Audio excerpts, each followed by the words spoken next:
My name is Dwayne Cartwright, President and CEO of Berkeley Electric Cooperative.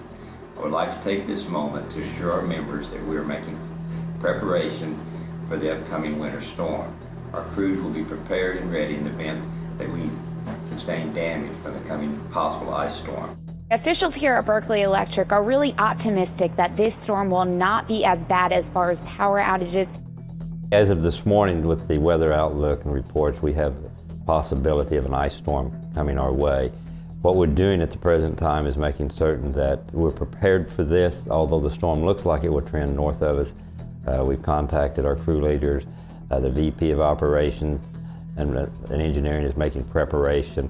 We're going to bring the trucks in early afternoon, get the trucks cleaned up, get our guys ready, monitor the weather, make certain that it continues to track the way it is, possibly send the guys home early in the event that we perceive that will be some outages later on this evening.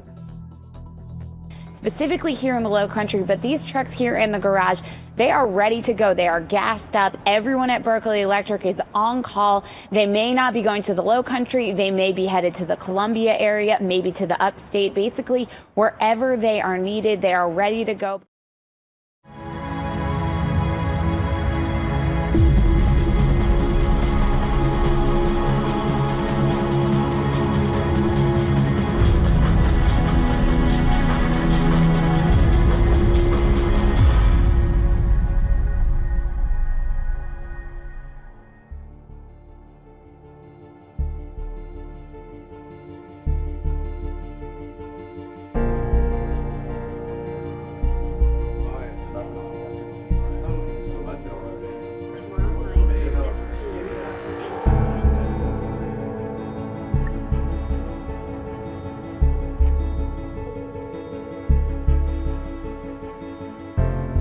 Conditions out there have got real tough.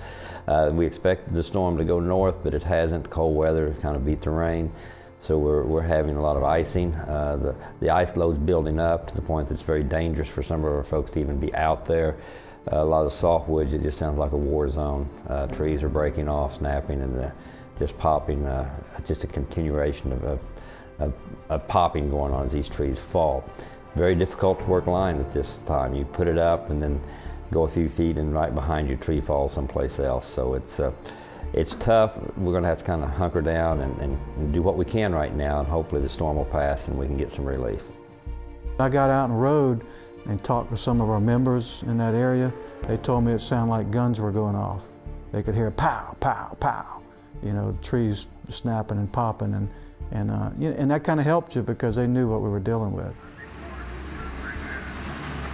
The storm come through Tuesday evening. We were expecting it to pass us, not to be quite as bad. We started having outages at 7 o'clock, and then it started falling apart. By 1 o'clock Wednesday, we found that we were going to need help. So our staff started looking out for mutual aid, and now today we find ourselves up to our elbows in storms. The storm we have now is a little bit worse than the one we had 2 weeks ago. The one we had, this storm was taking us a lot longer to restore all the power. The ice was a lot more inland. It took out a lot more trees, done a lot more damage. It's the same type of damage that you see in any ice storm. In the past, everything's been just ACSR broken. We haven't had many broken poles. I heard that Moats Corner got the most damage and had a significant amount of poles broken. But it was the same type of damage, just on a larger scale. Guys are performing well. They've been working around the clock. We're going to be going well into the weekend with this storm. We have some of our members that are already concerned about when we're going to get the power on. And it's very difficult to give a time or a date right now because we're still in the middle of the storm. So we're going to be working around the clock.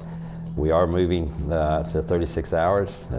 We've allowed the guys to work that long. Now we're going back to 16-hour days. With the new crews coming in, we're going to be cycling our folks with them so they can work together. We're monitoring the maps, and they're going to start on the circuit, start working out. My in-house folks from the call center are taking a tremendous amount of calls. I know that You can sit on hold for 20, 30 minutes easily with an outage like this.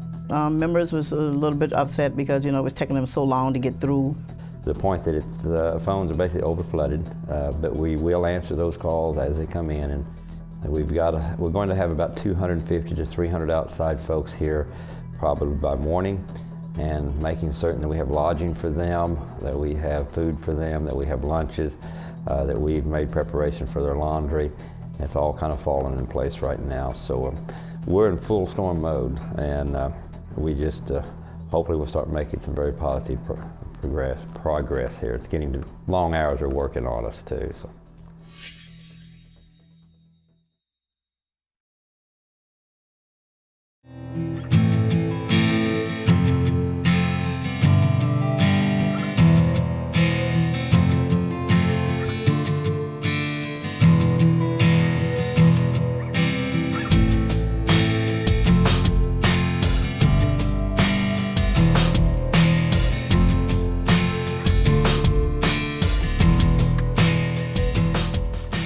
I've been without power for 5 days. And so we really started getting frustrated after 2 or 3 days. I was out of power now Wednesday, last week Wednesday. Okay. 9:50 a.m. in the morning, okay. And now it's going into 6th day. And I'm not killing the crew. I know they're working around the clock and doing the best they can. It's a dramatic storm. It's tore up a lot of stuff, and it messed a lot of people up.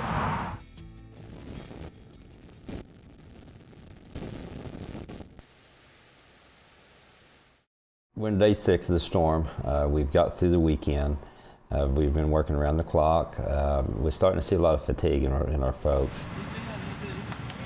I think everybody's bent over backwards, and everybody's worn down and a little ragged. But we sacrificed a lot. We know the consumers have, and we hate going to bed at night knowing that there's people out of light. So we're back out here bright and early in the morning if we're not working all night to get it back on. So. Basically just non-stop work in and out the truck. It's been pretty intense. I have a 9-year-old boy. He's diagnosed with autism, but he knows how to read, write, does everything well. But I love to be by his side and do everything that I can to help provide for him. And it takes a toll after a while. You start getting a lot of wear down. But after you figure that your job is out here to restore power, it makes you feel better that you can bring power on back to the family. I'm glad to be out here working with my guys, and I appreciate all the other co-ops and contractors that have come and helped us. They were a sight for sore eyes when they got here.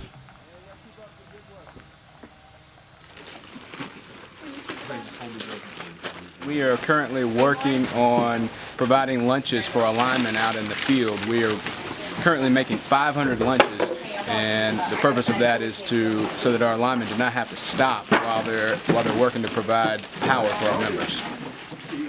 We've been feeding about 420 employees on the average each day, with having to organize and to actually see everything that takes place and all the coordination it takes to make sure that the linemen are taken care of and get what they need to get the lights back on.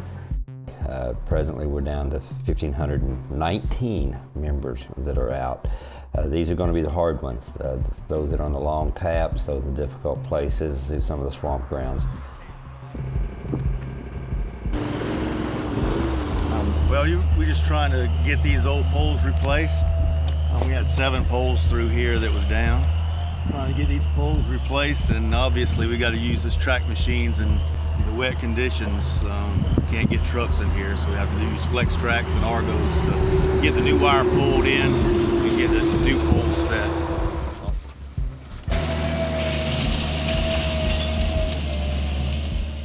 I also have folks that's been out, haven't been home. I have employees that still don't have power, and this is where it gets a little testy, but we're going to get through it, and we're still working together.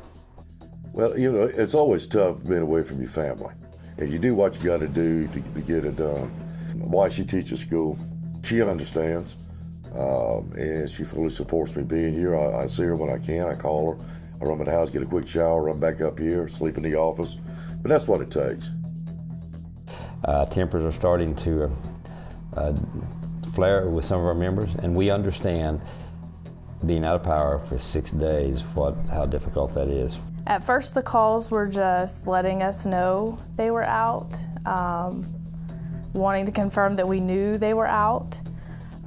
As the days have gone by, it's gotten a little more hostile, the phone calls have. It's been kind of rough without power, not having all the luxuries, you know, such as heat and stuff like that. It's not bad. We got most of the luxuries, you know, that we need, but it's not anything like walking there and, you know, flipping on a switch. Even the workers that came from Berkeley, they said there's some from Indiana, some Ohio. I said that was good. You know, everybody cooperate together. That's what we're here for, to help one another, you know? So it was ironic, the people that experienced the worst damage and were out for the longest were actually the nicest and most gracious, because they knew what we were dealing with. You know, they could see it, they could hear it. The largest obstacle we've had in this outage so far has been the number of trees and the lamps to the right-of-ways that have fallen on the lines. And that's the big obstacle, go through and get the trees out of the way. We have to send our right-of-way crews in. The peak that I saw, and we monitor that real closely, was just over 40,000 at any one time, 40,000 members. When you consider people going out, being put back on, going out again, we've had estimates over twice that, up to 80,000. We're going to get everybody on. We won't stop working until everyone's on, and we're going to continue the round-the-clock work until everyone's on.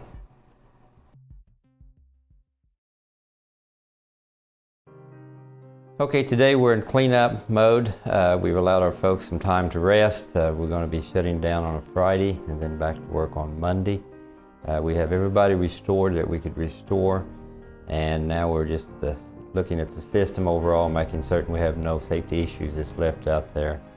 And then Monday we will hit the road running as far as cleanup, debris, tagging some of the poles that need to be changed out, checking sag, and again just assuring that our repairs have been done in a safe way, and also reviewing the system, make certain that it's all intact, that we haven't missed anything. If we go back 2 weeks prior to this storm hitting, we had a small ice storm that hit us along the coast, and we were in recovery mode from that event. We were hit with this storm, which come across our system, the northern part of our system. As far as our personnel, our crews working, they've added a notch to their belt. They've experienced a major storm. They know what it's like to work long hours, hard hours, and they know what it's like to work in the weather. So it's the bad side of it is we've had a lot of outages. The good side is we're learning from this storm. We did a great job. We can continue to do better as we go back and we look at what we did, how we did it, and the ways to improve what we've done and accomplished. The blend of young and old, combined with everybody working together, the team effort was just incredible.